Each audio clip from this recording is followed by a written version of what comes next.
Olá, gente! Vamos começando a nossa live.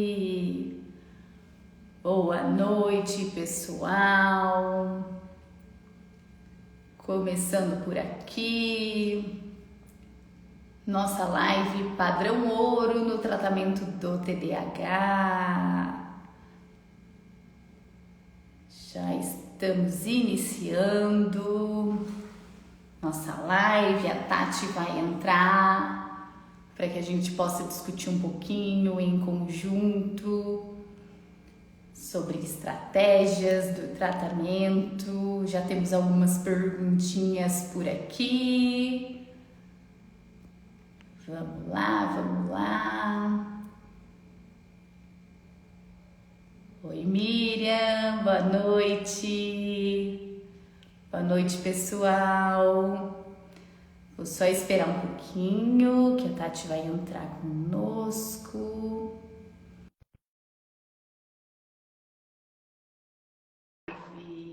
Boa noite, gente.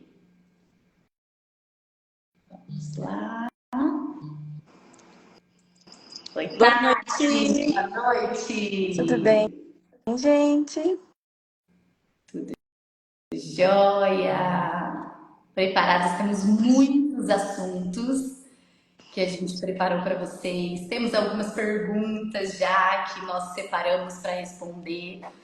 A gente tem um tema muito importante para que a gente possa discutir, conversar. Eu acho que o tratamento do TDAH... Oi, Andréia, tudo bem? Boa noite.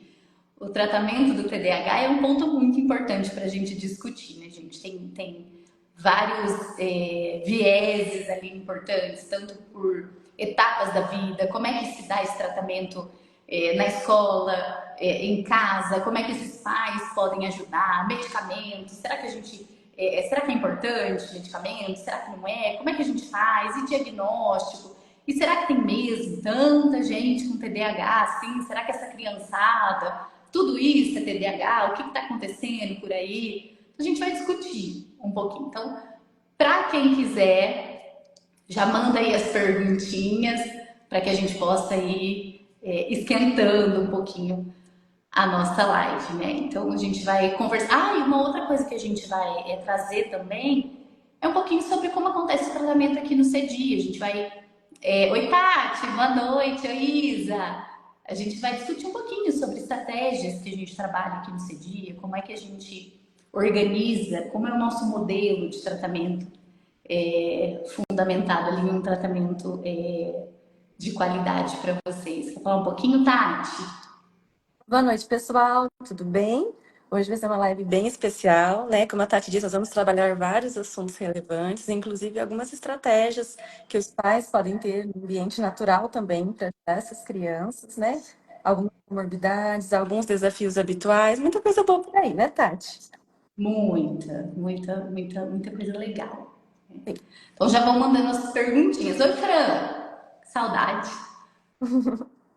Vamos lá, gente. Para a gente começar, vamos começar do começo, para organizar tudo aqui.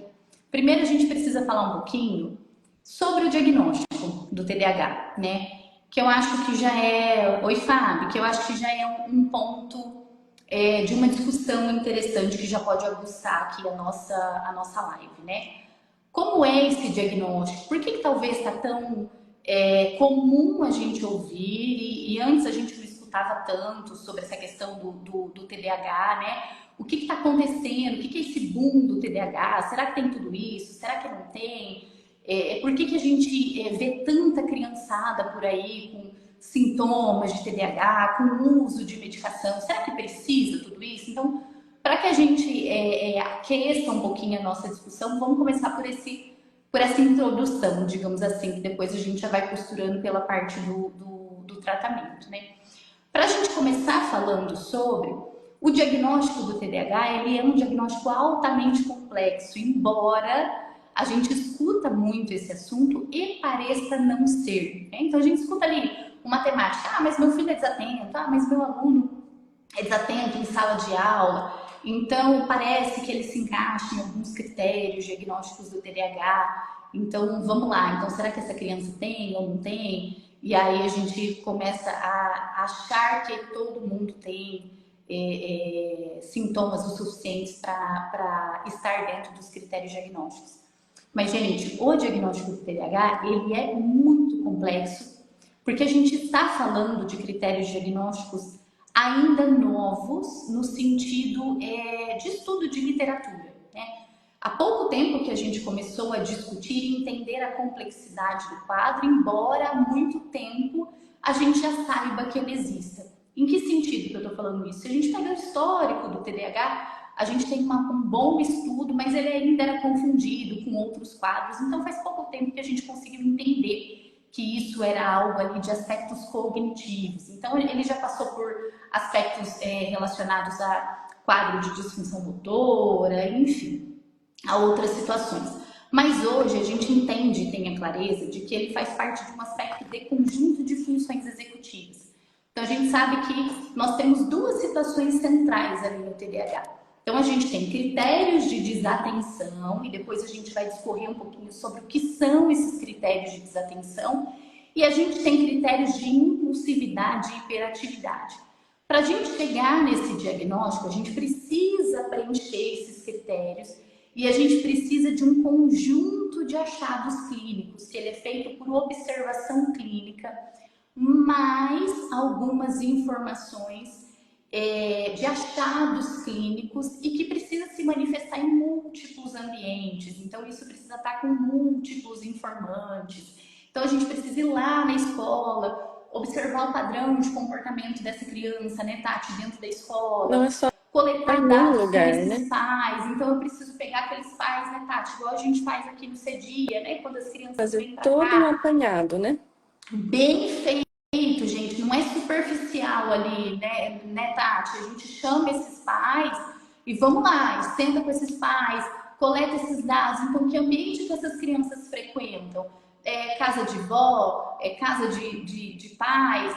É escola? Então, vamos lá para todos esses ambientes, vamos ouvir, coletar esses dados e vamos também nesses ambientes sentar lá e observar como é que essa criança se comporta, né, Tati?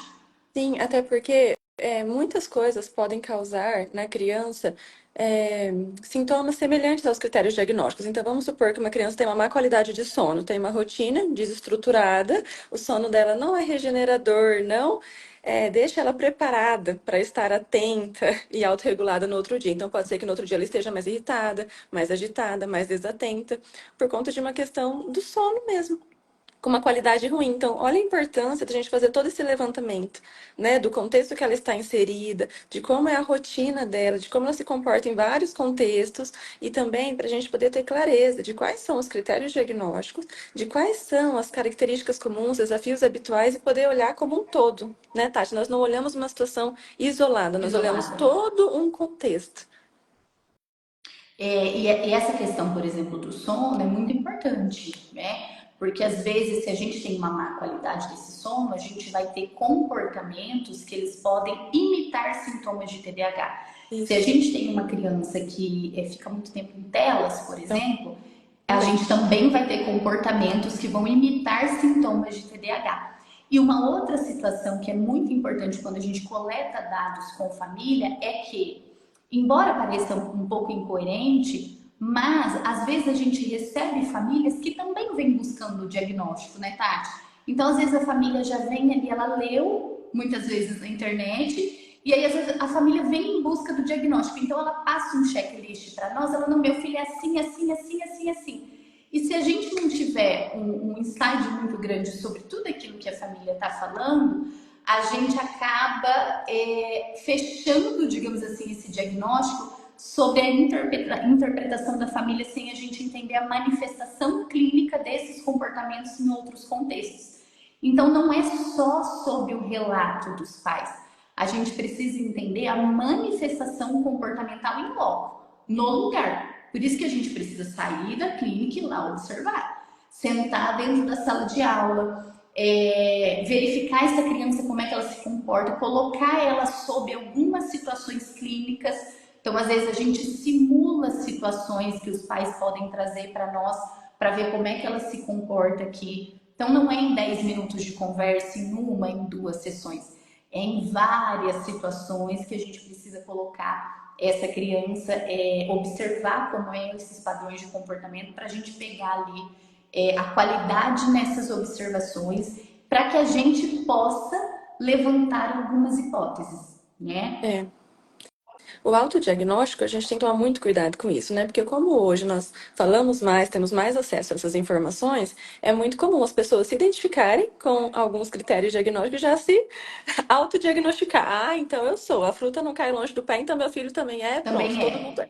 é. Mas não é algo simples assim. Nós temos sempre que observar o nível de prejuízo e de sofrimento que a pessoa está tendo, que as pessoas que convivem com essa criança ou adolescente está tendo, né? E muita clareza dos critérios diagnósticos e também das características habituais. Então, tem alguns pontos, né, Tati, que não fazem parte do critério em si, mas é muito comum que apareça. Vamos falar um pouquinho sobre? Vamos. Então, uma coisa que é muito comum aparecer é a dificuldade no relacionamento social. Às vezes, pela impulsividade, pela desorganização, pela agitação, pela desatenção, é uma amizade um pouquinho mais difícil de você manter, de você manejar se você for criança. E aí, se você tiver outras opções de amiguinhos, que é mais fácil de você se relacionar, de você lidar ali no dia a dia, pode ser que esse amiguinho, né, que é um pouco mais assim, hiperativo, acabe não sendo a primeira opção.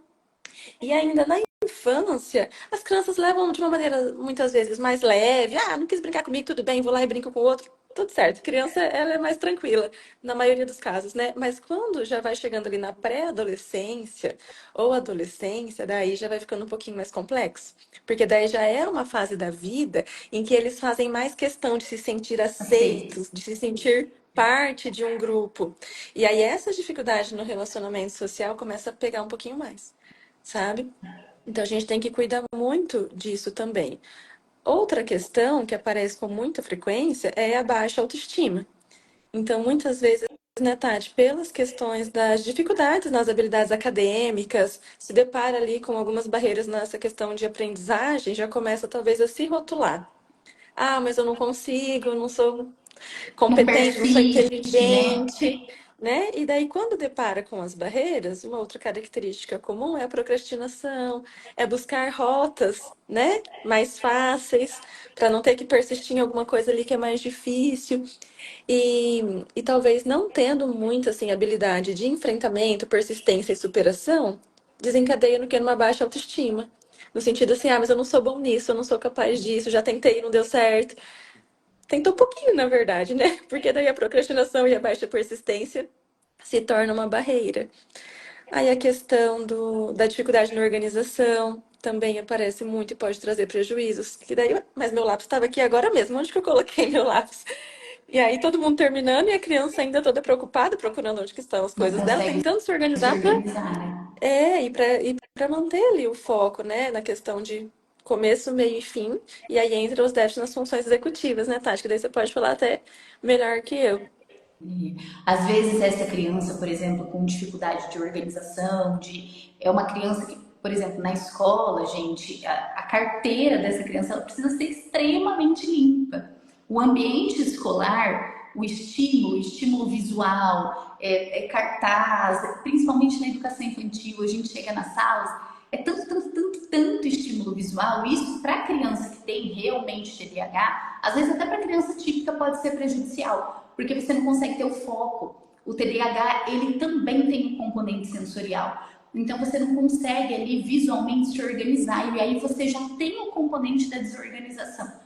Então você não consegue desempenhar sua atenção. É aquela criança que tem muita, ela se distrai com muita facilidade e aí quando ela precisa voltar para onde ela tem que fazer a tarefa, ela volta, mas ela não consegue nem saber onde ela precisa se organizar de novo.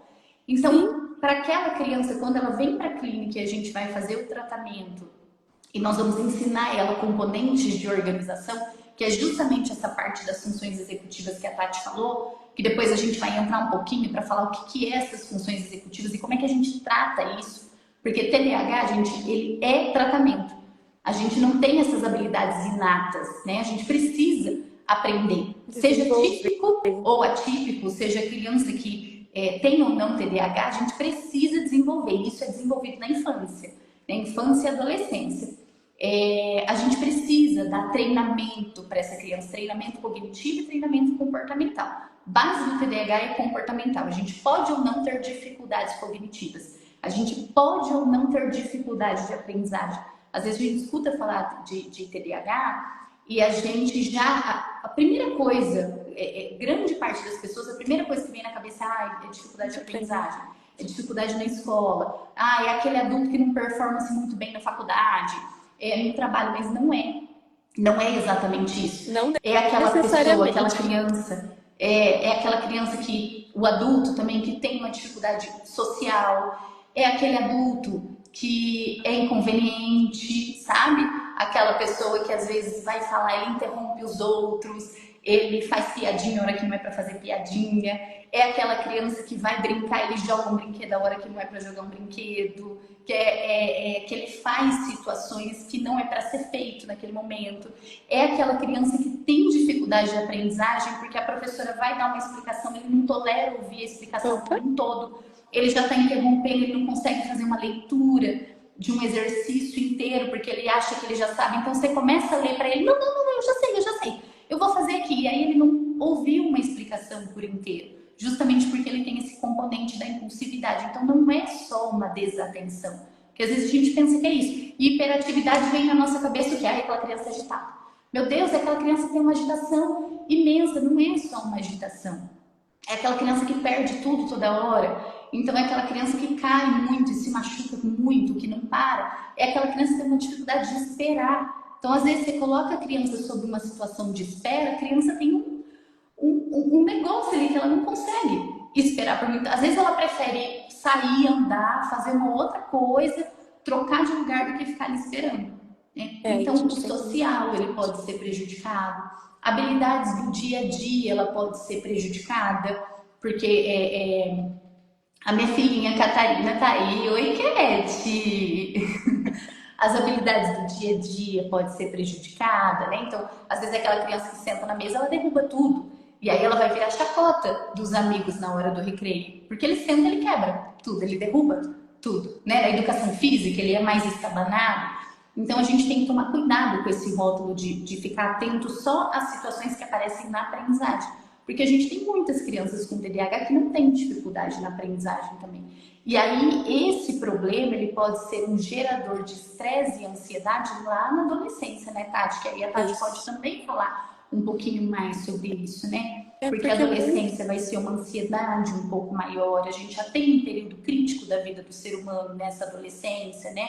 Então é aquela criança que ela já, aquele adolescente que ele já experimenta muitas frustrações, porque ele não vai conseguir ser muito bom na hora dele performar na escola, as notas já vão ser mais baixas, né? Porque é tudo muito difícil para ele, aí o social já é mais prejudicado, aí é onde ele vai entrando nessas situações que a Tati falou, então ele precisa ser aceito, então ele vai fazer qualquer coisa para ele ser aceito naquele grupinho, né, Por Tati? isso que a gente tem que cuidar muito de perto. E o tratamento aqui no CEDIA, nós visamos muito assim, a orientação a pais, a orientação para a escola, porque todo mundo tem que estar muito bem instrumentalizado, porque o tratamento não vai ser só com a criança ou com o adolescente aqui em clínica. Claro que por aqui nós fazemos todo esse mapeamento, esse levantamento de dados bem robusto, bem completo, e nós vamos identificando, né? Então, todos os excessos comportamentais, então ele está muito impulsivo, muito agitado com essa dificuldade, né, no controle inibitório, na autogestão, na autorregulação. E tem coisas também que vão aparecer em déficit, então a atenção, a memória, né, essa questão de percepção do contexto, como a Tati falou, que às vezes acaba sendo rotulado como inconveniente, né? Então, tudo que é ruim e está demais, nós temos que criar estratégias para reduzir. E tudo que é importante, que está em déficit, nós precisamos também criar estratégias para aumentar. Então, nós fazemos, né, todo o mapeamento e criamos os objetivos terapêuticos a partir de tudo isso. Mas uma coisa muito importante é nós pensarmos assim, que uma questão, quando ela não é cuidada, olhada da maneira que deve ser e tratada da maneira que deve ser, ela vai gerando outras questões. Que é aquilo assim, de um problema puxa o outro. Então, os sinais do TDAH, ele aparece antes dos 12 anos, né? Os 12 anos já é o marco ali, da infância para a adolescência. Quando não tratado, o que pode acontecer? Na adolescência, desenvolver questões muito importantes relacionadas à ansiedade. E a ansiedade não é só necessariamente aquela pressa, aquele imediatismo. A ansiedade é relacionada a uma preocupação mesmo.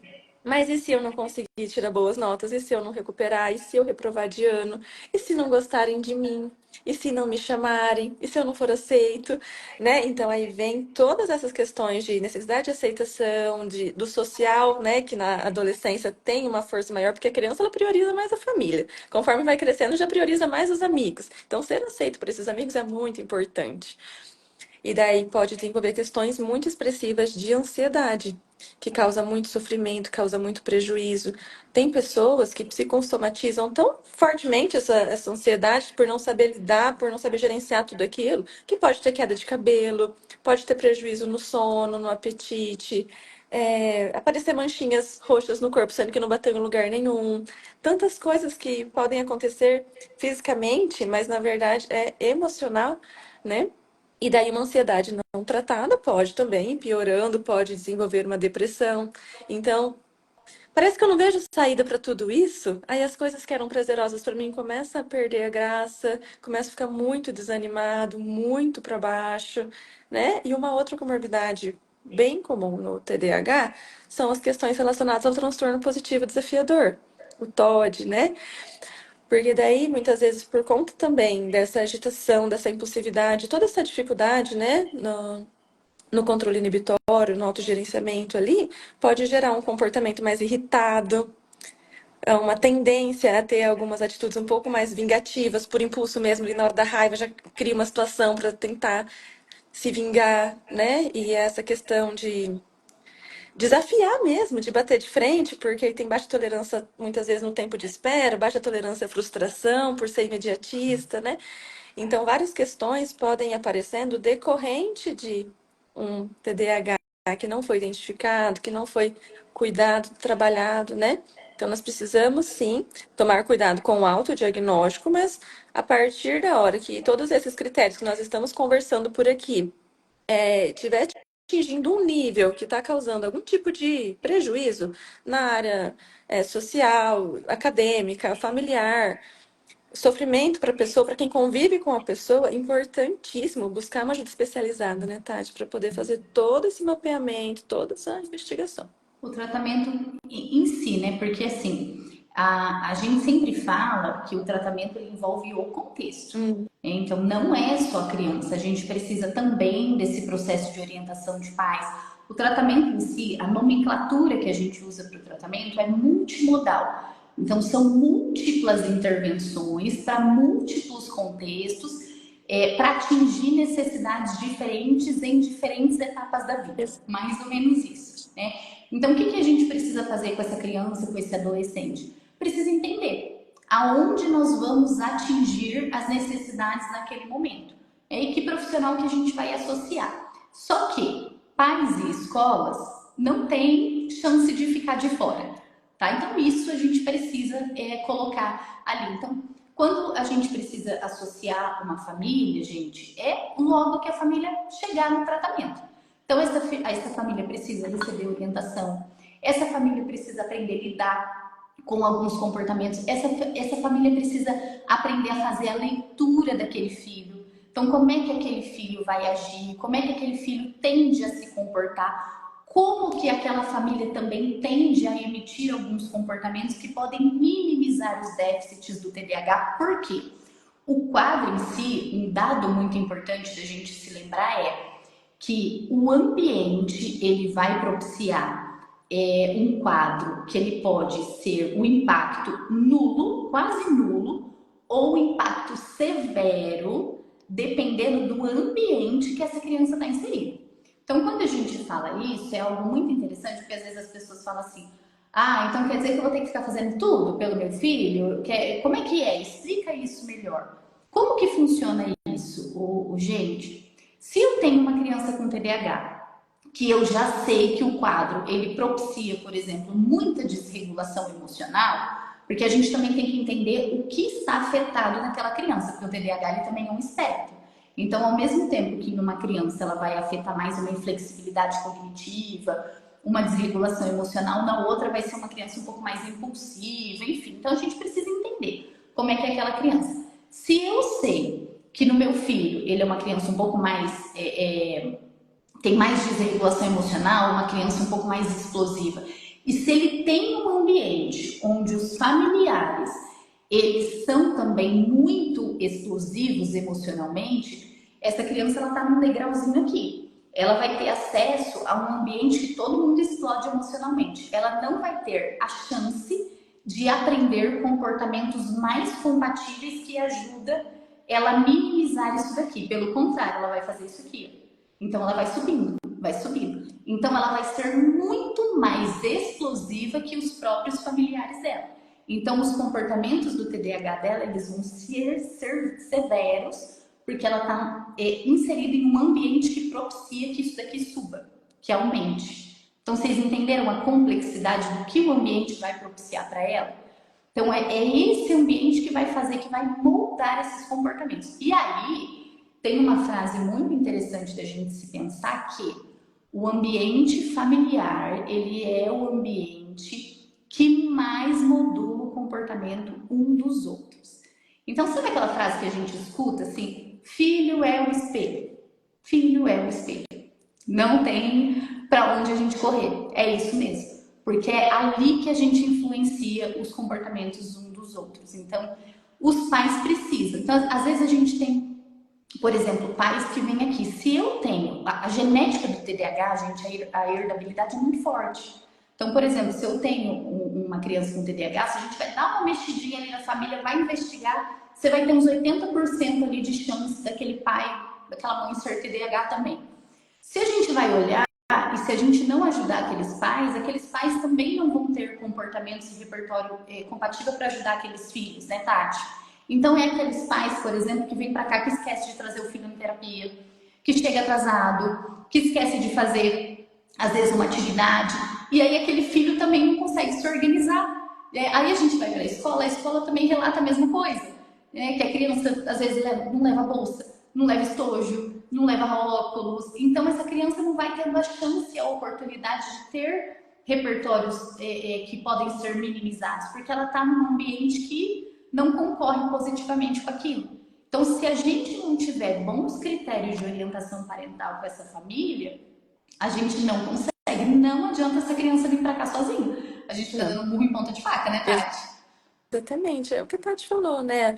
O contexto familiar ele pode favorecer ou desfavorecer os comportamentos. Então, se a criança ela aprende aqui estratégias práticas de organização, de autorregulação emocional, estratégias para não procrastinar e várias coisas importantes de acordo com a necessidade dela, mas chega em casa, ninguém mais faz isso, ninguém consegue fazer isso, ela não vai ter um Não contexto que vai. favoreça ela colocar em prática o que ela está aprendendo aqui. E para nós não é interessante que a criança aprenda a fazer aqui.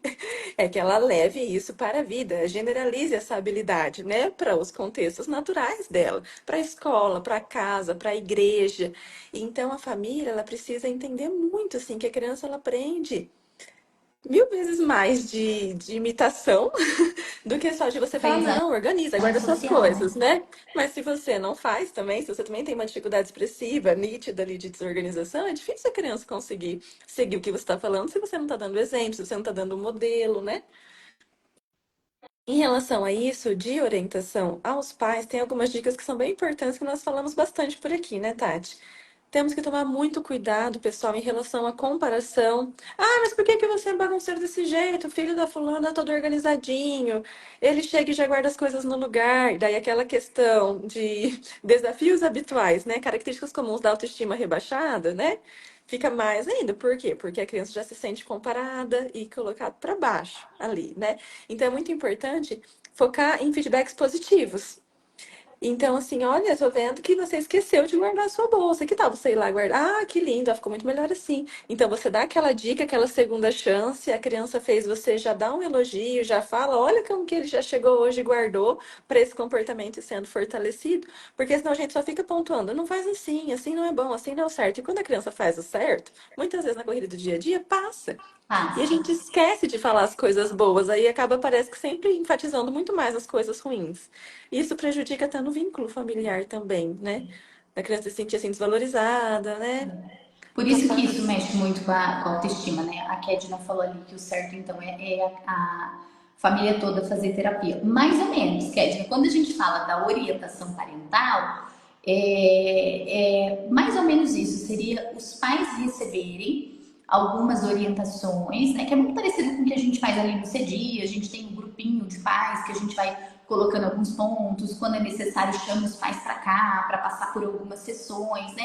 Mas é para quê? Para que a gente possa ir instrumentalizando esses pais para lidar com algumas situações do dia a dia, né? Então, isso é o processo de orientação parental, porque a gente depositar a criança no processo terapêutico não funciona. Quando por aqui a gente começa a perceber que às vezes as famílias trazem suas crianças, a gente vai tendo algumas ferramentas para ir captando essas crianças para cá de volta, né? Para captando as crianças, não, desculpa, para ir captando essas famílias para cá de volta, para inserir essas crianças no processo terapêutico. A criança ela é fruto do contexto, então não funciona só a criança vir para cá. A mesma coisa com a escola, gente. A escola também é um contexto riquíssimo para a gente auxiliar.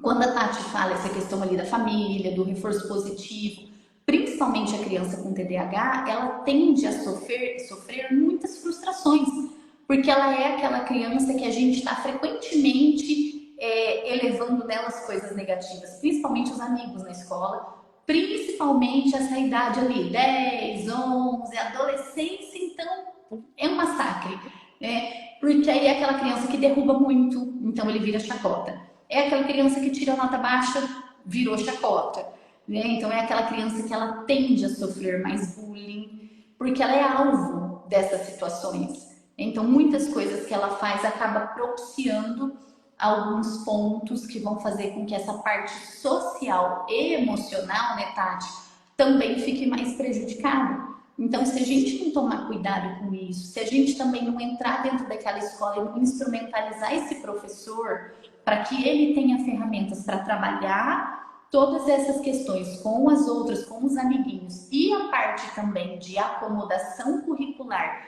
para que esse aluno tenha chance também de experimentar o sucesso acadêmico, a gente vai dar a chance desse aluno experimentar só o fracasso, tanto na parte social quanto na parte de aprendizagem, né, Tati? Em casa, a gente precisa dar feedbacks positivos para fortalecer as habilidades que ele tem, as qualidades que ele tem. Então, ninguém vai ser bom em tudo o tempo todo, né? Então, não se trata do TDAH, ninguém é bom em tudo o tempo todo. Então, quando chega na pré-adolescência ou adolescência, se acontecer essas questões, que é muito comum que aconteça, de ser chacota, já sabe, ele consegue levar numa boa e vamos que vamos, porque ele sabe do potencial que ele tem, ele sabe que, tá, nisso eu sou assim mesmo, mas nisso e nisso eu sou muito bom. Então, a família precisa, né? E sobre isso, assim, da escola também estar bem instrumentalizada, é porque muitas vezes somos simplistas, no sentido de, vamos orientar a escola, ajuda ele a se organizar, por conta do TDAH tem uma dificuldade em organização. Não é só isso. Por quê? Porque para ajudar a se organizar, vamos pôr no contexto familiar, nós podemos criar uma rotina visualizada, um planner. Quando nós identificamos uma dificuldade expressiva na família também, né, Tati? Nós até providenciamos um para a família. Tem crianças que têm uma rotina bem intensa de terapias, mais de um filho, então a gente organiza ali. Então, os horários são assim para que a mãe e o pai possam se organizar e um também para a criança, para que Às ela vezes possa se até a organizar. própria secretária, né, Tati? Ela já sabe como é que lida com algumas famílias. Então, quantas horas antes, para algumas famílias, ela precisa dar o alerta de que tem que vir para a clínica, senão a família esquece, né? Então, já tem alguns componentes aqui dentro que a gente sabe como é que a gente instrumentaliza, igual essa questão do planner. Então, para tal família, a gente vai ter que fornecer uma rotina visual, senão ela vai se perder nos horários e isso vai afetar a qualidade da Prejudicar. terapia das crianças, né? A gente olha assim, muito atentamente para a necessidade de cada criança, para a necessidade de cada família, de cada professor que está em contato com essa criança, para que o trabalho possa ser de fato muito efetivo, né? Então, vamos supor a criança que ela tenha dificuldade, né, de seguir a regra, de se manter ali esperando. Então, a gente precisa fazer muitas brincadeiras. Então a gente orienta a família para aproveitar um final de semana, as férias, um feriado prolongado, para fazer brincadeiras que tenham regras, para que a criança vá se adaptando com isso. A questão do controle inibitório, quando é pequenininho também, muito legal. Vamos por brincar de estátua. E aí para a música, a criança para. Viu como que você consegue controlar o seu corpinho? É você que manda no seu E corpinho. enfatizar isso, né, Tati? Acho que um ponto muito importante é o que você falou é que às vezes as famílias têm dificuldade de olhar para os pontos positivos que a criança está emitindo, para esses comportamentos. Né? E é importante a gente mostrar para a criança isso, porque a gente ainda tem no TDAH muitos componentes de que aquela criança ainda é vista como preguiçoso, como aquele que, mas no videogame ele dá conta. Então, não vive falando que ele tem desatenção, não, porque lá na hora de jogar no celular e no videogame ele, dá show. Então, ainda é difícil a gente desconstruir isso das pessoas, né? Porque essa criança ainda é rotulada, né? Então, mas olha só, então, no celular, no videogame vai super bem, mas não é ele que vai ter esse autocontrole de falar, então daqui uma hora eu vou desligar. Precisa partir de quem? Dos adultos estabelecerem regras claras em conjunto com a criança para que ela entenda o porquê dessa regra, para não se sentir injustiçado, né? Então a regra é sim, por causa disso, daquilo, mas tal dia vai poder. Então, tudo isso bem estabelecido ajuda a criança a seguir a regra e não exceder também em coisas que a família tá achando que é demais e que realmente está causando um prejuízo ali, né? É importante essas questões de como as famílias impõem regras. Também é importante, é algo que a gente conversa muito com as famílias aqui, né, Tati? Porque às vezes colocar Combinados. essas regrinhas justas em casa é difícil, né? Às vezes a mãe vai lá e ela fala assim, não, então eu tirei um mês do videogame, e a criança vem aqui para terapia, ela vem e fala assim, tia, mas a minha mãe tirou um mês meu videogame. E agora, o que, que Socorro. eu vou fazer? Conversa com ela, tia, por favor. Eles falam, né? E aí, às vezes, eu acho muito legal que às vezes a criança ela tá num processo de evolução, a criança já consegue se automonitorar, ela já tá avançando. E às vezes ela fez uma coisinha muito simples e a mãe também já não tolerou. E esse é um componente muito importante da inflexibilidade que a gente conversa também muito com os pais, Tati. Porque às vezes os pais vêm aqui, eles colocam muito, essa parte de modelo é muito importante, eles colocam muito, por exemplo, mas meu filho é inflexível, é tudo do jeito dele. Quando você vai conversar com a família é mais inflexível que o filho. Então aí é aquela família que, não, mas aqui quem manda sou eu, mas não, do jeito que eu falei, ele tem que fazer.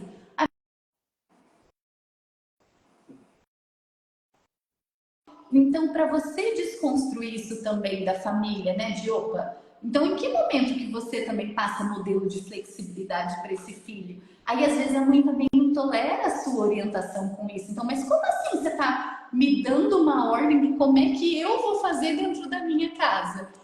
E aí você tem que mostrar para a mãe que simples ações do dia a dia você também dá modelos de flexibilidade para essa criança. E às vezes fica dois inflexível tentando expandir um pouquinho da flexibilidade de cada um. Vira um ringue dentro da casa e a gente fica ali no meio, né? Tentando mostrar para a mãe. Né? E às vezes a criança aprende a ser flexível e a mãe não. Né? Uhum. E aí a criança reclama assim, mas ela é chata, ela é injusta, porque ela foi radical, assim, nessa questão da regra ou da consequência do comportamento. E a mãe, muitas vezes, se queixa de ele não entende a questão da hierarquia. Então, dentro da nossa casa tem uma hierarquia e ele quer me sobrepor. E daí fica toda essa questão. Então, a gente tem que manejar, né? Bastante esse contexto para que realmente exista ali uma organização que foi feita em conjunto, né? Então a criança ela chega aqui na terapia, ela tem a rotina da sessão. Então como que vai ser hoje? A gente coloca no quadrinho, vai apagando conforme a gente vai fazendo, orienta a família para fazer uma rotina ou um painelzinho com os combinados da família. Isso na escola também, a rotina, os combinados da escola. Então quando está todo mundo bem alinhadinho, todo mundo remando para o mesmo lado, a evolução é muito expressiva, significativa. Nós ficamos muito felizes, né, Tati? Muito, muito. Mas é bem isso que você falou. Quando a gente consegue que todos os contextos estejam em conjunto, né? Só que isso é muito difícil de acontecer. E Infelizmente. aqui a gente vai tendo ferramentas para que a gente consiga trabalhar. Então, por exemplo, às vezes a gente chega em escola que é um pouco mais inflexível, mais enrijecida, às vezes a gente tem casas e a mãe que é mais enrijecida também, né? A família. E aí a gente vai tentando entrar aos pouquinhos, vai desenhando essa intervenção, vai costurando, vai tentando ali expandir um pouquinho dessa tolerância da família, né? Desconstruir alguns pensamentos e acessar essa criança. Mas se a gente tem todo mundo remando junto, essa criança faz assim. E ela faz muito rápido, né? Sim. Muito rápido mesmo. E às vezes esse alinhamento é difícil até dentro da casa. Então a gente tá falando assim bastante da mãe, né? Mas às vezes a mãe tem mais manejo, porque cada caso é um caso, né? É Mas um às vezes a caso. mãe ela tem mais manejo, aí ela consegue ser mais flexível, estabelecendo os combinados, dando previsibilidade para a criança. Ó, então daqui a pouco vamos terminar isso, fazer outra coisa. Depois dessa outra coisa que é menos preferida, mas que é muito importante, vai ter uma outra coisa legal. Então ela vai deixando a criança mais favorável, né? Aí vamos supor que o pai já tem um perfil um pouco mais rígido. Por quê? Porque ele é o que é a história de vida dele, né? Todo o histórico de reforçamento, a maneira que ele foi ensinado, que ele foi criado. Então, não, esse menino falta apanhar, esse menino falta É, pulso e firme, você é muito mole com ele, né? isso é muito legal no TDAH, e específico no TDAH, porque a gente recebe muitas famílias e geralmente vem com esse padrão de comportamento, né? Os pais imaginam, isso não existe na minha época, e aí vem uma frase muito legal que é: eu também era assim, e resolvia De com cinta, leite. né? Meu pai resolvia no braço comigo. E aí quando a gente escuta essa frase e o pai ele fala essa frase num ato de conforto, no sentido assim, não, eu era assim e deu tudo certo. E a gente sabe do componente genético que tem por trás do TDAH, a gente fala, eita, agora eu vou ficar mais atento ainda a essa criança, né? Porque tem coisa ali por trás, né? Mas a gente vai tendo ferramentas para entendendo o que está acontecendo. E aí tem famílias que vêm com toda esse histórico, que a gente sabe que cada família tem ali o seu jeitinho, mas tem família que é extremamente flexível. E a flexibilidade, gente, ela é uma das características de mais sucesso para nós em todas as áreas da vida. Então, quando as crianças chegam aqui para a gente vai dando uma olhada, vai avaliando, e um dos pontos que a gente vai olhar ali com muita atenção é como é que é a flexibilidade dessa criança, cognitiva e comportamental, porque ela é uma das características comportamentais mais importantes preditoras de sucesso na nossa vida pessoal, acadêmica, enfim. Porque a gente ser flexível, ela nos traz vários benefícios. Você conseguir olhar as coisas por perspectivas diferentes, pontos de vista diferentes, você conseguir mudar suas ações, você conseguir expandir, você conseguir ter tolerância. Isso é preditor de sucesso. Né? Então, de vários pontos de vista. Então, isso é algo que a gente olha muito quando a gente coloca a criança em intervenção. E o TDAH isso é muito prejudicado. Então, é aquela criança que não tolera, não tolera, não tolera de jeito nenhum. Ela fica ali batendo na mesma tecla. Isso no TEA é muito prejudicado, né? Um dos pontos ali mais fortes. E no TDAH também é. Então, a gente olha muito, tem muitos protocolos para a gente trabalhar essa rigidez comportamental com eles, pensando até nisso no futuro. E a gente vê muitos pais chegando com isso também. Então, você pega ali uma criança que já tem esses componentes da casa, aí a gente vai olhar com mais carinho ainda, né? Então, como é que a gente vai acessar essa casa e atravessar essa inflexibilidade que esses pais também estão demonstrando? Senão a gente não consegue acessar aquilo ali. E a gente fica, é igual a Tati fez o gesto, assim, é uma briga, né? Inflexibilidade com inflexibilidade gera mais inflexibilidade ainda. Exatamente. É uma questão assim de achar o equilíbrio, né, da assertividade. Então, não passivo demais, que pode ser tudo tá bom, Isso, tudo tá ótimo, mas também não ser agressivo, não ser tão inflexível, porque senão às vezes você acaba perdendo a razão. Mesmo estando isso. certo, você perde a razão de tamanha inflexibilidade, tamanha agressividade, né? Então, nós precisamos encontrar ali o que é difícil quando a gente fala de família, é aquele equilíbrio entre o limite e o amor, né? Aquele ponto de assertividade, de flexibilidade, para não reforçar comportamentos inadequados, mas também para não ficar agindo de uma maneira que vai prejudicar mais ainda, né? Em relação à visão que a criança tem dela mesma, tem do outro, né? Tati, Deixa vamos eu para as responder uma perguntinha perguntinhas? ali, rapidinho. A Tati perguntou, lá atrás ficou a pergunta dela, se a gente pode ter um diagnóstico de TDAH e ser revertido.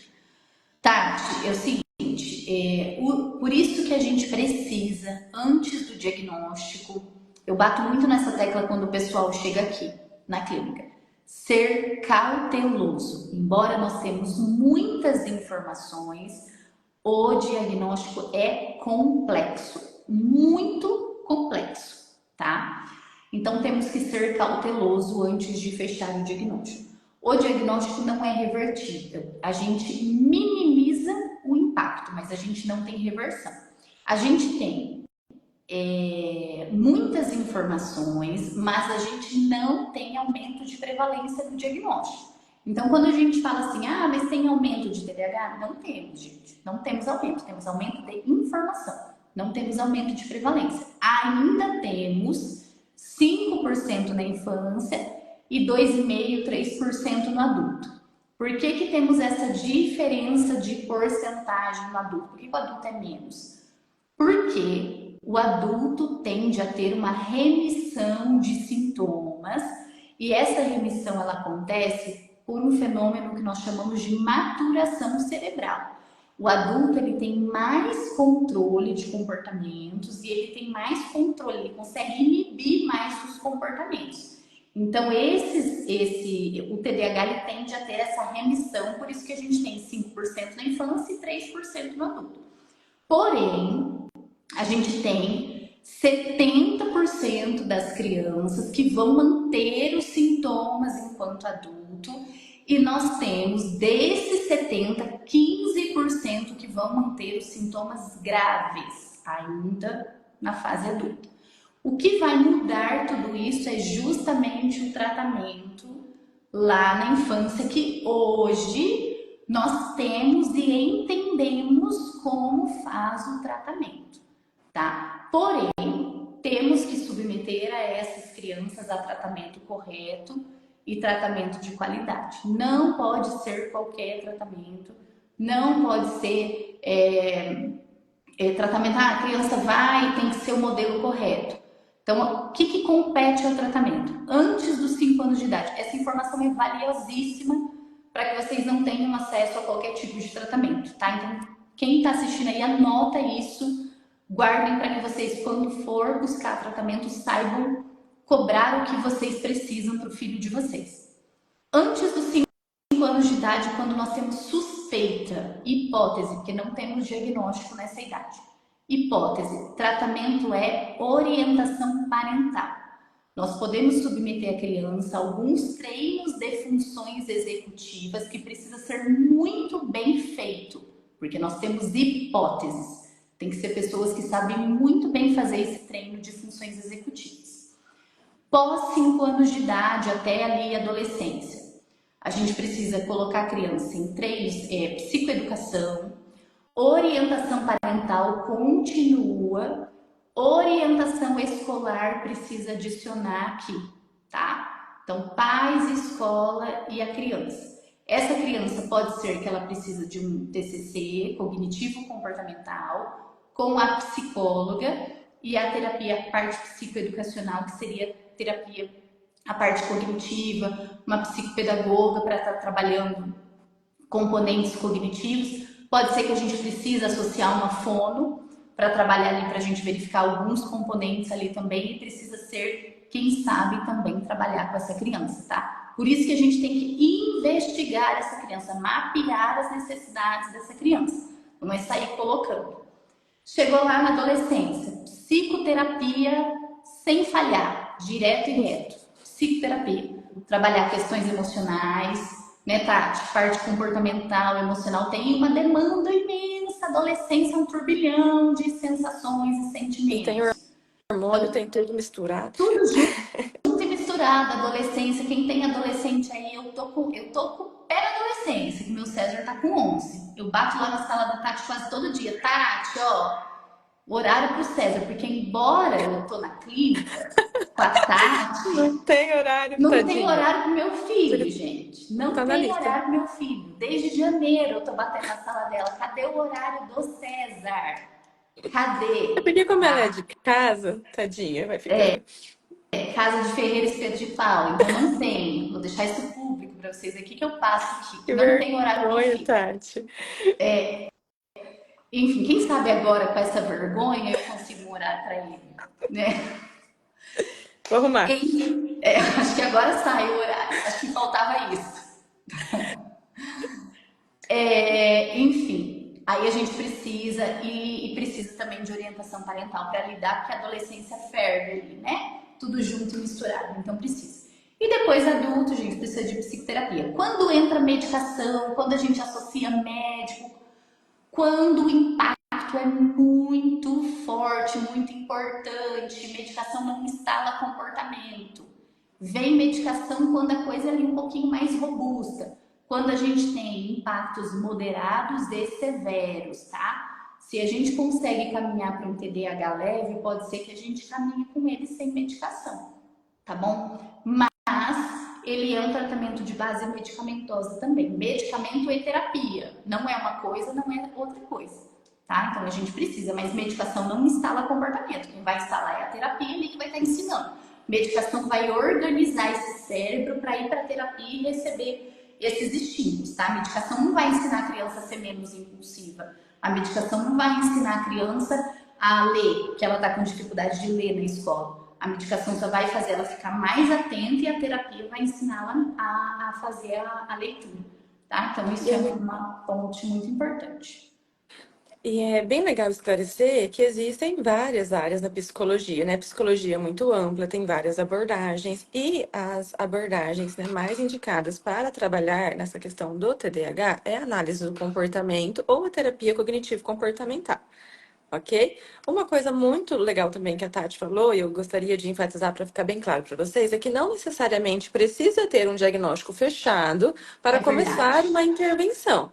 Então, a intervenção precoce, ela é essencial. Quanto antes você começar a trabalhar todos esses excessos que estão causando prejuízos e sofrimento, ou esses déficits, né, do jeito que eu falei para vocês, então tá demais prejudicando, gente, diminui, tá? De menos, tá faltando, gente, aumenta.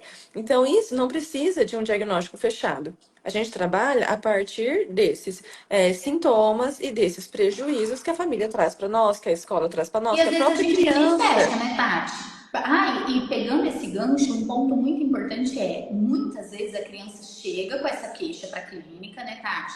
Vem para cá, a gente inicia uma intervenção baseado nessas queixas e para a gente fechar o diagnóstico, primeiro a gente precisa submeter essa criança em intervenção. Então, primeiro a gente precisa pelo menos 6 meses de intervenção para dar a chance dessa criança aprender comportamentos mais compatíveis. Aí sim, depois a gente vai pensar no diagnóstico. Sim, porque Então, o diagnóstico em si, ele vai ficando ali para segundo plano. Tá? Então, é bem isso que ela disse. Isso é muito importante. Primeiro, a gente vai trabalhar com sinais e sintomas. Diminuir sinais e sintomas. Mesmo que a gente não tenha o diagnóstico fechado. e muitas vezes é uma questão de falta de repertório mesmo. Isso. Então a criança, ela sabe que ela precisa ser organizada, ela sabe que ela precisa se acalmar, que ela não pode ser tão agitada, que ela não pode falar tudo que ela pensa. Então tem várias coisas que ela sabe que está inadequado, né? Ou que a família sabe. Mas talvez ela não faça isso, não porque ela não quer fazer, é porque ninguém tinha estratégias práticas e efetivas ali para a idade dela, para a necessidade dela de ensinar. Então, esses 6 meses ali, no mínimo, né, de intervenção, para depois a gente poder pensar numa avaliação mais específica e buscar esse diagnóstico, a gente precisa da oportunidade para ela aprender, porque às vezes ela não faz, não é porque ela não quer fazer, é porque ela não sabe. Ela sabe que tem que fazer, mas como eu faço isso? E daí a família não tem repertório estratégico Para também para falar ensinar. como que você E às faz vezes a isso. gente tem muito comportamento aprendido do modelo da família. Então, às vezes a família também é um pouquinho mais desorganizada, assim, com algumas coisas, a criança vai refletir aquele comportamento. E muitas crianças, gente, ainda estão refletindo déficits da pandemia. Então, a gente ainda tem crianças que voltou para a escola, que ainda não conseguiram se organizar com repertórios acadêmicos mais eficazes, que ainda tem déficits que estão arrastando. Por quê? Nós também, né, modelo de ensino, sistema de ensino, não foi muito eficaz com as crianças no retorno pós-pandemia. Então, essas crianças voltaram para a escola, não teve ali um programa de retorno para eles, eles voltaram sem repertório, perderam repertórios acadêmicos, né, de aprendiz, colocaram essas crianças na escola tudo de novo, e aí essas crianças tiveram que rebolar para dar conta de tudo isso, né? Então ainda temos recuperação de déficits da pandemia. Então tem muita coisa por aí. E na Né? pandemia teve muito uso excessivo de eletrônicos, né? Porque a gente não podia Muito. sair. E muitas crianças estão, até hoje, ainda com esse uso excessivo, desde a pandemia, que também pode ser um dos fatores, né? Que acaba se confundindo ali com alguns pontos dos critérios diagnósticos. Como eu falei para vocês anteriormente, tem a questão do sono, tem a questão da rotina, tem várias questões que envolvem. Então, a gente tem que olhar sempre tudo isso com muito carinho, né, dar todo esse repertório para depois poder pensar de fato no diagnóstico, depois poder pensar no encaminhamento. Em relação a fechar diagnóstico também, né, Tati, é importante pontuar que nós fazemos toda essa investigação, toda essa hipótese diagnóstica, mas quem vai fechar mesmo é o médico, né? Essa questão da medicação também, quem vai medicar é o médico. Então, pessoal, por favor, não façam automedicação, não façam autodiagnóstico. Ah, mas a prof falou que ele é hiperativo, então ele tem TDAH. Não, a prof não pode fechar Não diagnóstico. queiram Nós testar a gente, porque tem muita mãe que às vezes tem acontece. medicação.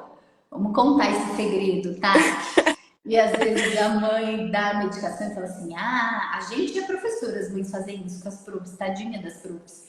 Fala assim: hoje eu vou mandar sem medicação só para ver se a professora sabe ver se meu filho não tem Percebe. medicação. Percebe? Gente, não façam isso, isso prejuízo é da criança. E às vezes a professora não vai conseguir perceber mesmo com um monte de criança na sala de aula, né? Às vezes são características sutis, sabe? E aí a criança tá perdendo a oportunidade. E se a mãe sinaliza, se a mãe fala, prof, hoje eu não mediquei, você consegue perceber as diferenças que essa criança pode estar emitindo hoje? A professora ela vai desempenhar a atenção dela naqueles comportamentos. E aí sim a gente vai ter um pouco mais de eficácia na observação, sabe? Então, quando às vezes a mãe toma essa decisão, a mãe está testando a professora, não o filho. Quer dizer, ao contrário, né? Está testando o filho, não a prof. Então, a gente pode fazer isso com mais eficácia, né? Pra gente, quando acontecem situações aqui assim, eu sempre falo, mãe, avisa a gente, daí a gente pode aplicar uma testagem na criança para a gente verificar a eficácia da medicação. A gente pode ter mais qualidade nessa observação, né? Mas não é um jogo. O uso de medicação não é um jogo, gente. A gente quer eficácia na criança. A gente quer, quando precisa medicar, a gente quer ter a certeza de que isso vai ser eficaz. Né? A gente não está fazendo para testar. A gente precisa que isso tenha qualidade mesmo, né? Perfeito. Então, é importante. A gente quer que a criança modifique pro bem, né? A infância é o período que a gente tem ali e não tem volta. A gente não pode perder tempo. Exatamente. Então, sempre se atentem bastante se o tratamento está sendo efetivo, se está sendo funcional, se está tendo evolução, se vocês estão recebendo orientações, né? Porque muitas pessoas se intitulam, né, Tati, competentes para, mas existe toda uma complexidade, como nós falamos por aqui. Então, vocês precisam ter bastante critérios em vários aspectos, ok? Isso é ficar de olho, né? A gente Ficar sempre de fala.